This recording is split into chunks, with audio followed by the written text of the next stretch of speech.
दोस्तों बहुत बहुत स्वागत है आपका अपने चैनल पर। मैं अभिषेक शर्मा आप सभी का बहुत बहुत स्वागत करता हूं। इस वीडियो को बनाते समय जो एक्साइटमेंट जो खुशी मुझे महसूस हो रही है, उम्मीद करता हूं वर्ग 1 में चयनित सभी परीक्षार्थियों को ये खुशी महसूस हो रही होगी। और जितने भी स्टूडेंट सेलेक्ट हुए हैं वर्ग 1 में अलग अलग विषय ग्रुप से, अलग अलग शहर से, उन सभी को मेरी तरफ से बहुत बहुत शुभकामनाएँ। दोस्तों मैं सबसे पहले आपको बता दूं, आप चाहे वर्ग 1 के स्टूडेंट हों या वर्ग 2 वर्ग 3 के स्टूडेंट भी अगर इस वीडियो को देख रहे हैं तो आपको भी देखना चाहिए और महसूस करना चाहिए वो लम्हा जिसका आप सालों से इंतज़ार कर रहे थे। पहले तो सालों से आप इंतज़ार कर रहे थे भर्ती आने की, वैकेंसीज़ आने की, उसके बाद आप लोग एग्ज़ाम दे लेते हो। एग्ज़ाम के बाद बहुत लंबी प्रक्रिया हो गई है, इस बार रिज़ल्ट आने में भी बहुत लंबा टाइम हुआ है और फाइनली आपका जो लास्ट स्टेप है डॉक्यूमेंट वेरिफिकेशन है जो आपके सेंटर पर जाकर होगा। बहुत लंबा टाइम हो गया है, फाइनली आपकी जो घड़ी है वो आ गई है। बस आपका ये आखिरी स्टेप बाकी है, इसको आपको बहुत अच्छे से पूरा करना है। अब देखिए मैं आपको कुछ बातें बता दूं जो कि आपको अपने ध्यान में रखनी है। सबसे पहली बात तो ये कि आपको जितने भी आपके डॉक्यूमेंट्स हैं उन्हें रेडी रखना है। अभी मैं आपको बता दूं कि डॉक्यूमेंट्स आपको कौन कौन से रेडी रखना है। ठीक है, चलिए मैं आपको पहले एक बार बता देता हूं कि कौन कौन से डॉक्यूमेंट्स आपको रेडी रखना है, उसके बाद में आपको और भी कुछ ज़रूरी और महत्वपूर्ण जानकारी बताता हूं।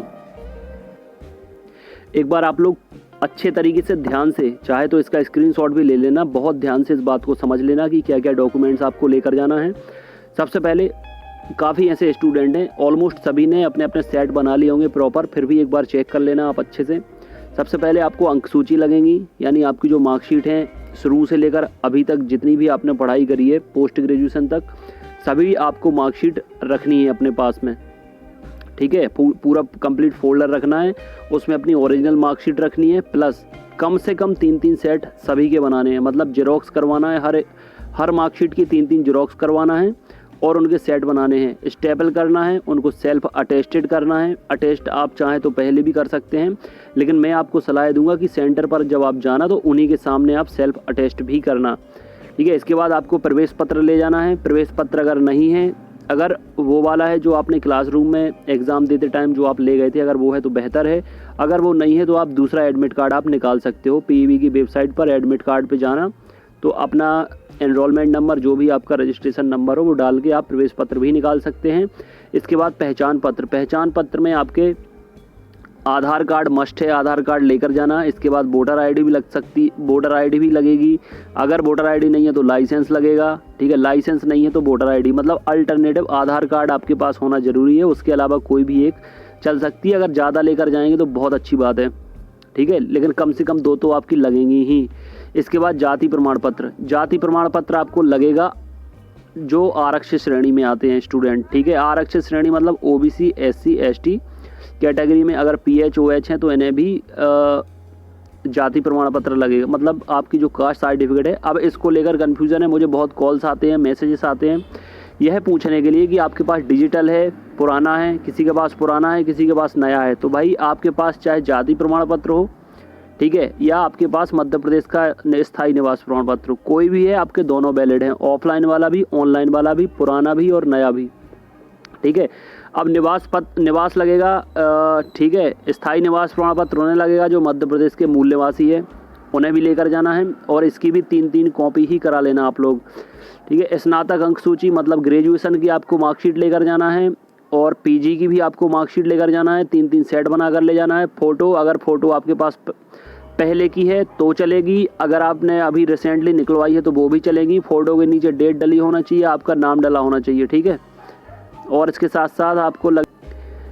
साथ आपको अनुभव प्रमाण पत्र लगेगा। अगर आपने अतिथि शिक्षक का लाभ लिया है, अगर अतिथि शिक्षक पे आपने टिक किया था तो आपको अनुभव प्रमाण पत्र भी लगेगा। इसकी भी आपको 3-3 सेट लगेंगे कम से कम। अगर 4 बना लें, 5 बना लें तो बहुत अच्छी बात है, कम से कम 3 तो आपको लेकर ही जाना है। साथ में ओरिजिनल लेकर जाना है, पूरा फोल्डर कंप्लीट करके ले जाना है और सुरक्षा के साथ लेकर जाना है। ये नहीं कि आप अपना पूरा फोल्डर पहले किसी और को दे दें, फिर आप बोले मैं पानी पी कर आ रहा हूँ, मैं चाय पी कर आ रहा हूँ, कुछ भी XYZ। अपना फोल्डर अपने साथ में रखना, साथ में बैग लेकर जाना। ठीक है, और अगर हो सके तो फीमेल मेंबर हैं तो अपने घर से किसी भी गार्जियंस को लेकर जा सकती हैं, लेकिन अपने फोल्डर को संभाल कर रखना।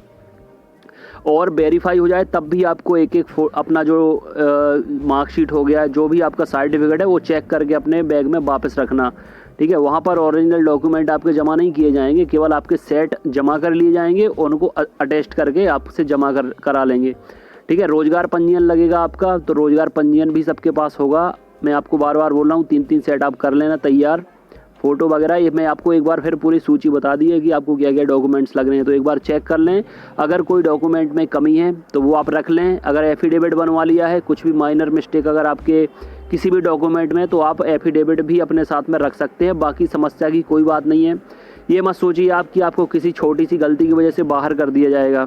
ठीक है। आपका पूरा साथ दिया जाएगा। अगर किसी भी चीज़ में कुछ भी गड़बड़ी उन्हें समझ में आती है तो आपको मोहलत भी देंगे सुधरवाने की या उसको करेक्ट करने की। ये मत सोचिए कि आपकी जॉब हाथ से चली जाएगी कोई छोटी सी गलती होगी तो, लेकिन आपको अपनी तरफ से पूरा तैयार होकर जाना है। कोई भी गलती अगर आपको दिखती है तो अभी आपको सही कराना है, मतलब सही करके ले जाना है। और आई होप कि पहले से आप लोग मेरे टच में हो, चैनल से भी जुड़े हो एग्ज़ाम के पहले से, और बार बार मुझे एग्ज़ाम रिजल्ट जब आना था उसके बीच में दरमियान मुझे बहुत सारे कॉल्स भी आए, तो मैंने बताया भी था कि आप अभी सही करा सकते हो, रिजल्ट आने में टाइम है। तो बहुत सारे स्टूडेंट ने अपना आधार कार्ड भी सही करा लिया है, मार्कशीट भी सही करा ली है।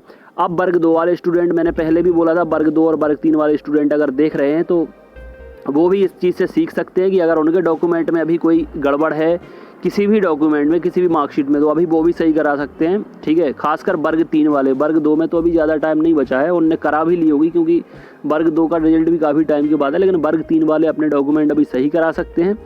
और ये लम्हा महसूस कर सकते हैं जो वर्ग 1 वाले स्टूडेंट, चयनित स्टूडेंट अपना जो ये मोमेंट फील कर रहे हैं। आपको भी अगर अपनी लिस्ट में, सिलेक्शन लिस्ट में अगर आप भी अपना नाम देखना चाहते हैं तो आपको बिल्कुल वैसे ही तैयारी करनी है जैसे वर्ग 1 वाले स्टूडेंट्स ने की थी। लगातार चैनल से जुड़े रहे हैं, कम से कम 5 से 6 हज़ार बच्चे ये जो एग्ज़ाम एनालिसिस एक्सपर्ट परिवार है इससे जुड़े थे। मुझे बहुत खुशी है।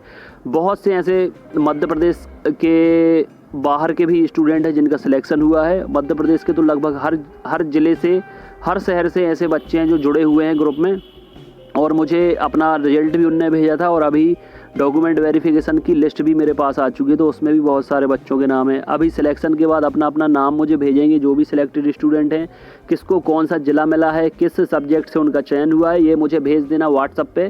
ठीक है। तो मैं आप सबके नाम भी दिखाऊंगा और बहुत बहुत शुभकामनाएं तो मैं आपको पहले भी दे रहा हूं आपका सिलेक्शन लिस्ट में नाम आने से। चलिए अब मैं आपको एक और बात बता दूं, जितने स्टूडेंट का नाम सिलेक्शन लिस्ट में है, वेटिंग लिस्ट में है, जितने लोग डॉक्यूमेंट वेरिफिकेशन के लिए जिनके पास मैसेज आ चुका है, मेल आ चुका है, उन लोगों से मैं एक बात बताना चाहूँगा। अगर आपके पास कोई भी दिक्कत या तकलीफ़ है आपके डॉक्यूमेंट्स को लेकर, या अभी मुझे बहुत सारे कॉल और मैसेजेस आ रहे हैं इस बात को लेकर कि उनके सेम ईयर में 2 डिग्री हो गई हैं, मतलब एक ही साल में 2 डिग्री हो गई हैं। किसी ने अतिथि शिक्षक भी पढ़ाया है और उसी दरमियान बीएड भी कर लिया है, या किसी ने इंग्लिश से बीए नहीं किया है, उनका फाउंडेशन कोर्स था। तो ऐसी बहुत सारी प्रॉब्लम है जो बच्चे फ़ोन कर करके पूछ रहे हैं। अब समस्या ये है कि एक पीडीएफ वायरल हो रही है, ठीक है, वो शिक्षा विभाग के द्वारा दी गई है या किसी ने उसको एडिट करके भेजा है। अब इन सब चीज़ों में आप दिमाग ना लगाएं तो बेहतर है, क्योंकि ऐसा तो नहीं है कि आपका नाम लिस्ट में आ गया तो आप डॉक्यूमेंट वेरिफिकेशन कराने नहीं जाओगे। आपको अगर कोई भी दिक्कत या परेशानी लग रही है तो फिर भी आप में से मैं यही कहूँगा कि आप अपने सारे डॉक्यूमेंट रेडी रखें, जैसा मैंने बता दिया उसके हिसाब से अपना फोल्डर बना कर रखें। अब इसके बाद क्या होगा, चलिए मैं आपको एक बात और बता देता हूँ। ये देखिए मैं आपको पढ़कर भी सुना दे रहा हूँ, अगर आपको क्लियर नहीं दिखता है, हालांकि पिक्सल क्वालिटी अगर आप बढ़ाएंगे वीडियो की तो आपको दिख जाएगा क्लियर, लेकिन मैं एक बार पढ़ के बता दे रहा हूँ कि आपको किस चीज़ से आपको हेल्प मिलने वाली है। सबसे पहले तो आप ये ना सोचें कि आप डॉक्यूमेंट लेकर जाएंगे तो आपको बाहर कर दिया जाएगा, ऐसा बिल्कुल नहीं किया जाएगा। अगर आपको लगता है कि कुछ गलती है, कुछ मिसअंडरस्टैंडिंग हो रही है, तो आपकी हेल्प के लिए आप जब कभी बैंक जाते हो या कहीं भी ऑफिस में जाते हो तो वहाँ लिखा रहता है बाहर मे आई हेल्प यू, या आप कुछ भी पूछ सकते हैं, ऐसा कोई एक बॉक्स बना रहता है, वहाँ पर जाकर आप पूछ सकते हो। कोई ऐसा व्यक्ति बैठा रहता है जो आपको सही दिशा निर्देश बता सकते हैं, जो आपको गाइड कर सकते हैं। तो ऐसा ही आपके लिए अभी भी अरेंजमेंट किया गया है, व्यवस्था की गई है। संयुक्त संचालक एवं जिला शिक्षा अधिकारी कार्यालय जहाँ पर सत्यापन का कार्य किया जाना है, वहाँ एक प्रतीक्षा कक्ष बनाए जाएँ जिसमें एक उपयुक्त व्यक्ति को बैठाया जाए जो सत्यापन हेतु आने वाले अभ्यर्थियों के दस्तावेजों का अवलोकन कर उनके दस्तावेज पूर्ण हैं अथवा अपूर्ण हैं इसकी जानकारी से अभ्यर्थी को अवगत कराएं, तथा जिन दस्तावेजों की कमी अथवा अपूर्ण हो को पूर्ण करने की सलाह मार्गदर्शन दिए जावें। यही कर्मचारी अभ्यर्थियों की उपस्थिति पंजी भी संघनित करेगा। ठीक है, यहाँ पर आपको बताया जाएगा कि आपके वो पहले एक बार चेक करेगा, मतलब एक ऐसा व्यक्ति बैठा रहेगा जो चेक करेगा सबके डॉक्यूमेंट, आपके डॉक्यूमेंट में क्या गड़बड़ी है, क्या कमी है, क्या दिक्कत है, क्या परेशानी, आप वहाँ जाकर पूछिए, क्योंकि वह एक इंसान जो होगा वो आपको प्रॉपर एक्यूरेट बताएगा, क्योंकि वो स्पेशल इसी काम के लिए वहाँ बैठाया जाएगा। ठीक है, तो आपको अब यहाँ वहाँ या कहीं और पूछने की ज़रूरत नहीं है। अगर आपका नाम लिस्ट में आया है तो आपको डॉक्यूमेंट्स लेकर आपका जाना है। घर पे बैठ के कुछ भी मत सोचना या घर पे बैठ के चिंतन मनन ना करना, कोई डिसीजन घर पे बैठ के मत ले लेना। अगर आपका नाम सूची में आया है, आपने चेक कर लिया है, वेटिंग में है, मेरिट में है, सिलेक्शन लिस्ट में, फाइनल लिस्ट में है, तो आपको सारे डॉक्यूमेंट्स लेकर जाने हैं। जो भी होगा, जो भी डिसीजन होगा वो सब अब वहीं पर बताया जाएगा जहां आपके डॉक्यूमेंट वेरीफाई होंगे। यहाँ वहाँ या 10 जगह पूछने से अब कोई मतलब नहीं है। 10 लोग 10 तरह की बातें आपको बताएंगे, कन्फ्यूज़ होंगे आप, भ्रमित होंगे, परेशान होंगे। जो डिसीजन होगा वहीं पर होगा। आपको सभी को शुभकामनाएं मेरी तरफ से। पॉजिटिव रहिए, उत्साहित रहिए। जिस घड़ी का आपने इंतज़ार किया है उसको आप बहुत ही अच्छे से एंजॉय कीजिए। और बाकी जितने स्टूडेंट वर्ग 2 के हैं उनके लिए भी अभी शुभ घड़ी आने वाली है, उनका भी डॉक्यूमेंट वेरिफिकेशन होने वाला है और इसके बाद काउंसलिंग होगी। अभी दूसरी काउंसलिंग वर्ग 1 की होगी, दूसरी काउंसलिंग वर्ग 2 की होगी और अभी जनजाति विभाग में भी भर्तियाँ होंगी। तो जितने बच्चों का नाम रह गया है, बाकी रह गया है, अभी उनका भी चांस है होने का। और इसके साथ साथ मैं आपको एक आने वाले वीडियो में बताऊंगा कि अभी कितने पद खाली हैं भर्ती के लिए वर्ग 1 और वर्ग 2 के। तो उम्मीद करेंगे कि आपकी वर्ग 1 और वर्ग 2 की जो वैकेंसी खाली हैं उनके पद बढ़वाए जाएं। और वर्ग 3 में आप लोग जितने लोग भी जुड़े हैं, चैनल से जुड़े हैं, व्हाट्सएप ग्रुप से जुड़े हैं, अगर नहीं जुड़े हैं तो जुड़ जाएं, सब्सक्राइब करके बेल आइकन प्रेस करके। व्हाट्सएप से जुड़ना है तो नीचे डिस्क्रिप्शन में भी लिंक दी गई है और कमेंट बॉक्स में भी लिंक दी गई है, तो आप वहाँ भी जुड़ सकते हैं। बॉयज़ के मतलब मेल और फीमेल के अलग अलग ग्रुप हैं, तो वहाँ आपकी प्रिपरेशन कराई जाएगी और कोशिश यही की जाएगी कि जैसे सिलेक्शन लिस्ट में अभी वर्ग 1 और वर्ग 2 में बच्चों का नाम आया है व्हाट्सएप ग्रुप के और जितने यूट्यूब चैनल से जुड़े हैं, वैसे ही वर्ग 3 में मैं चाहता हूँ कि अभी इससे डबल 5000 बच्चे, 4 से 5000 बच्चे वर्ग 1 और वर्ग 2 के सिलेक्ट हुए हैं, तो मैं चाहता हूँ कि इससे डबल यानी लगभग 9 से 10,000 बच्चे सिलेक्ट हों वर्ग 3 में। तो बस अब आपको डिसाइड करना है, फॉलो करना है चीज़ों को, मेहनत करना है, जो आपको बताया जाए उसको फॉलो करना है। ठीक है फ्रेंड, ऑल द बेस्ट, शुभकामनाएं सभी को। और मुझे मैसेज कर देना, कमेंट भी कर सकते हैं आप अपना अपना नाम, अपने शहर का नाम, ठीक है, और अपने सब्जेक्ट का नाम। आप सबको बहुत बहुत बधाइयाँ फ्रेंड्स। बस ये है कि आप तैयार रहें, डॉक्यूमेंट्स रेडी रखें, सावधानी से जाना, सतर्कता से जाना, बचाव रखना, अपनी सेहत का ख्याल रखना। God bless you, all the very best.